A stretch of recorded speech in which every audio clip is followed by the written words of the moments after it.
Game number 2. All right, we are going to be jumping in now. Ladies and gentlemen, welcome to game number 2 of Golden League's first series today. This is a best of 5, the losers bracket finals coming through. Spawning in the north of the map. Representing Izzy Esports, MarineLorD playing the Abbasid Dynasty. And on the south, we do have LucifroN with the Delhi Sultanate playing in red. We talked about this a lot pre-game here, that the two civilizations are so similar. So, from essentially every measurable aspect of the game, you prefer the Delhi Sultanate. On the other hand, there is an interesting point to talk about, and that is how greedy MarineLorD is going to play this one. Because we have seen in the previous game that he wasn't shying away from a fairly greedy approach in Feudal Age. Can you imagine him just trying to play, once again, super greedy, defensive, and then just unleashing hell once he has like 120 villagers? I can actually see him doing that, definitely. I'm curious to what extent he would go for that, because number one would be like, okay, I'm going to try and deny sacred sites as much as possible. We've seen him do that on this map before with the English. As an example, he moved an outpost out into the middle. He had an outpost up towards the top. But I wouldn't be surprised if we saw 3 TCs right here. The issue is that there's always going to be that timing coming through from the Delhi player. That's going to be whether a big feudal age timing with a whole bunch of horsemen and spears coming out, or whether it's that castle age timing with an elephant or 2 just backed up by 40 spears and archers all together with a couple men at arms thrown in. So there's obviously a lot of variability when it comes to the strategies for LucifroN, but I think for MarineLorD that is definitely an option for him to go. Yeah, I agree with you on that one, because that power spike in Castle Age for the Delhi is massive. You know, when we're always talking about the Delhi, I like to mention that one of our resident Delhi mains, Salami, always says that right now, Delhi has no Imperial Age, because the text takes so much time to finish an Imperial that you don't want to go into Imperial Age with the Delhi Sultanate. So your timing is going to be that early, mid, or at worst late in Castle Age. And as you said, elephants could be one of the pieces of ingredients to use over here. The concern for MarineLorD, I believe, is that if he's playing too defensive and too eco-focused, he could be walled inside his base, and then it's going to be difficult for him to get out and contest either of those sacred sites. Yeah, that's a great point. And something that you've got to be very careful of. And keep in mind, there were changes recently to this map, which made it so that it's a bit harder to wall in the front of your base. So that is always going to be one of those things as well. It's important to note that he's got a nice little spot up towards the north of his base, a deer as well as a berry bush going to be working together in tandem. So that is always going to be an option for him to wall that off. Yeah, that is a great point indeed. There's a nice little pocket over there to work with. Actually, there are 3 wolves in that corner as well, so a Rus player would love that position. Unfortunately, MarineLorD is not playing the Rus, he's playing the Abbasids. But yeah, I could see him trying to wall off this corner rather than just walling off his hill, because the value in that corner is pretty massive. And look at that. It is going to be MarineLorD dancing around with his scouts, just trying to push away the deer as much as possible, spread them out, make the hunting as inefficient as possible for LucifroN. But LucifroN doesn't seem to care because, well, I'm Delhi, so I will just focus on the berries anyways. Yeah, and it's important to note on this map, obviously, Hill and Dale, they do spawn, players do on this map, spawn with an extra patch of berries. So normally you would see 3 patches of berries per player, 1 close, 1 medium distance, and 1 far away. Here you've got 4 patches of berries, so you've got an extra one in the middle. And obviously, playing as the Delhi, he'll be looking to expand throughout the map. And also interesting to note that we have got some forests that are going to be spawning in the middle of the map, and players will be looking to contest those undoubtedly if the game does go on towards that 25-30 minute mark. Yeah, that's exactly it. Looks like we do have Piety coming in right now for LucifroN. He's obviously not in Feudal Age yet, so he can't start grabbing the Sanctity, but he has had that Mosque up for quite a long time. So he's finished efficient production, and he's actually pretty decent with Piety as well. In fact, he might actually finish Piety before Sanctity is even started. That's a pretty decent research for him out there, because obviously Piety is going to buff the HP of your scholars so much, making it much easier for you to just walk across the map for the sacred sites.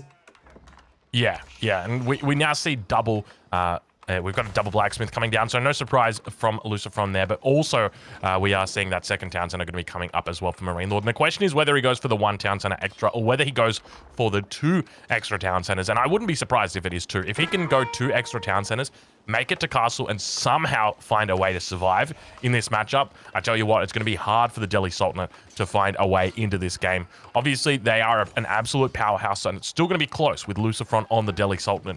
But 3 town center for MarineLorD, that'll be very difficult to deal with. So we'll have to see how he plays it. And just being relentless here with these scouts. Look at the scouts in this gold mine, just causing havoc. Like, it is it's a tactically placed mining camp. Yeah, I had to look at it I just twice. realized. It's like, what is that mining camp? Yeah. That there's is definitely a gap. This is, this is. We can see that LucifroN has obviously, been watching. He's been studying from the depths of the ladder here. This would make sense if it was up against like the Mongols or something and the mining camp, because I actually did see a mining camp like this before. It was up against a Mongol player, where the player actually put the mining camp back within the radius of the town center, so that in the event it was going to get sieged down, that the town center would be able to fire at the spears that were there. And so that made a lot of sense. But here you're up against the Abbasid dynasty, so maybe he just wants to get... It doesn't even really make sense, because he's going to need to gather gold for the rest of this game on this gold mine. Yeah, it definitely looks weird, but probably just a misclick. It happens to the best of us. I mean, he's playing in a big tournament. He's down 1 game, and he probably had like 0.1 second to place that mining camp, and he probably just misclicked that. Obviously, it's going to decrease his efficiency, though, and that hurts because obviously, as you pointed out, he needs the gold for the scholars. So having a lower amount of gold income is going to hurt, but luckily for him, he's not going to have to mine a lot of gold soon, because he's finishing up with Sanctity, and so far, MarineLorD has dropped the stable, but he's got no army on the battlefield to contest those scholars, and you see that LucifroN is just moving out towards those sacred sites, essentially with undefended scholars, because he knows that there is barely anything from MarineLorD coming up to contest it. Yeah, that's a great point. Obviously, MarineLorD, he's got out 2 scouts as well as a horseman, which is enough to contest the 3 sites. Ideally, what he wants to do here is just delay the taking of these sacred sites. And we can see now for LucifroN, he's actually got a number of horsemen out. He'll be sending those out to each sacred site. First one is going to be tapped up any second. We can see that Sanctity still coming in. It is going to be done in a probably, I suspect, another 5-10 seconds probably. You're going to hear 3 gongs. There we go. 3 gongs going off. There's the one in the center. The one in the north is going to be going off as well. There she goes. And then, of course, that one down to the south. So 3 all at the same time. That is exactly what you want to hear when you're playing the Delhi. But now we see MarineLorD looking to come in, do a little bit of a challenge and put the pressure on contesting this sacred site down to the south. The middle one going to get contested here. And the one up to the north still yet to be contested just yet. But plenty of units coming out for MarineLorD. Looks like camel archers are also going to be mixed in here, and that's something that's much needed for MarineLorD, because right now it's horsemen v horsemen, and obviously you have efficient production out there for the Abbasids. But once you mix in some camel archers, first of all, you will have a tremendous amount of damage output from those that can help kill those scholars, but more importantly, it's about debuffing the enemy cavalry. Still, the concern right now for MarineLorD is that we already have 2 sacred sites for LucifroN, and he's about to capture the 3rd, so unless he can start contesting these in the next few minutes, probably like the next 1 or 2 minutes, he's gonna be in trouble, because that gold income for LucifroN is about to skyrocket. Yeah, the snowball is about to begin rolling down that hill into the dale.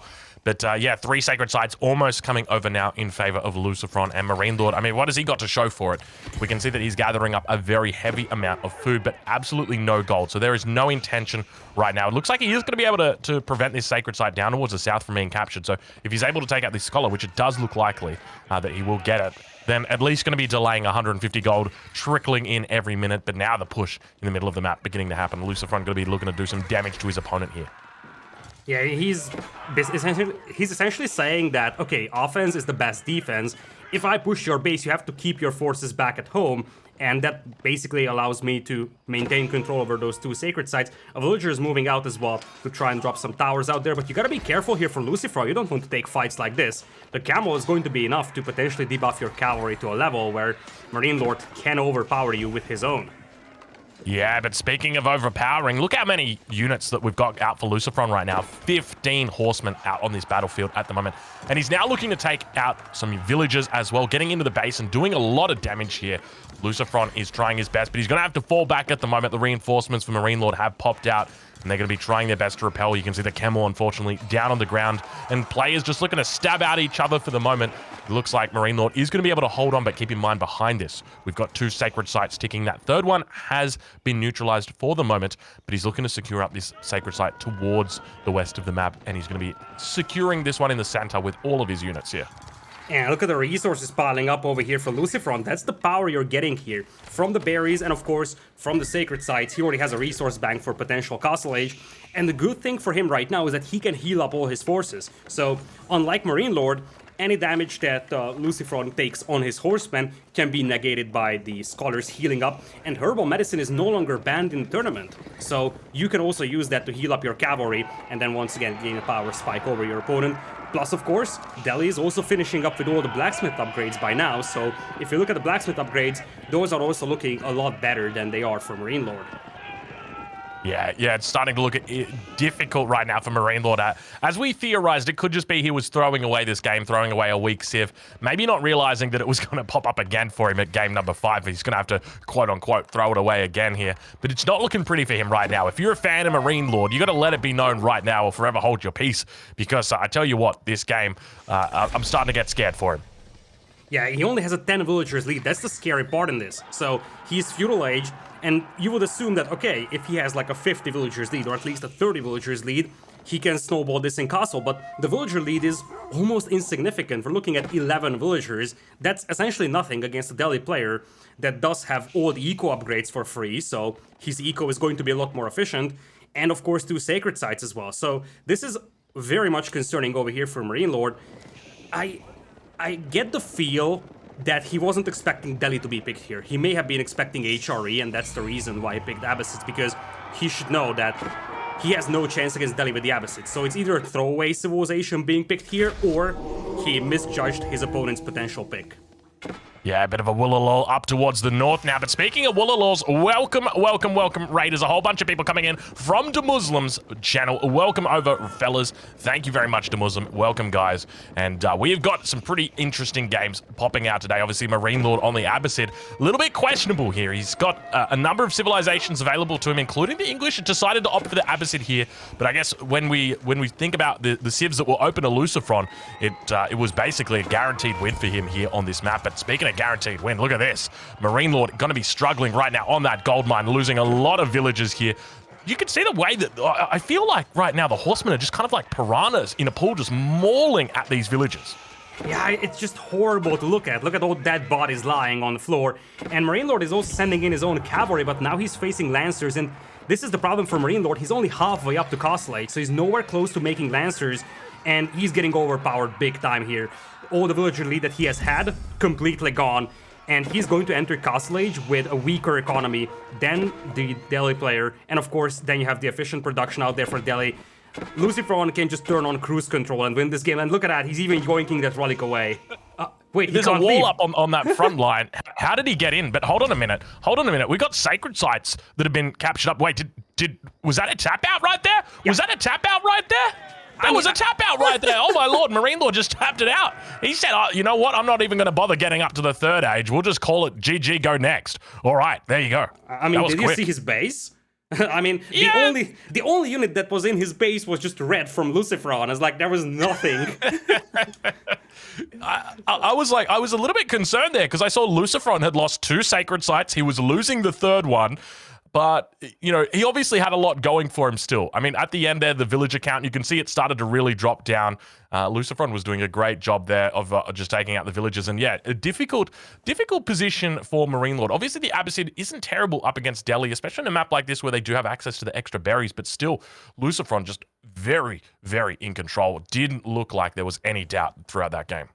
Yeah, I have to agree with you. Just textbook Delhi play over here. And we talked about this one. MarineLorD popped out a weaker civilization, tried to see what he can do against the Delhi. Didn't really work out. But look at that. Now LucifroN is the one popping out the late round civilization pick over here.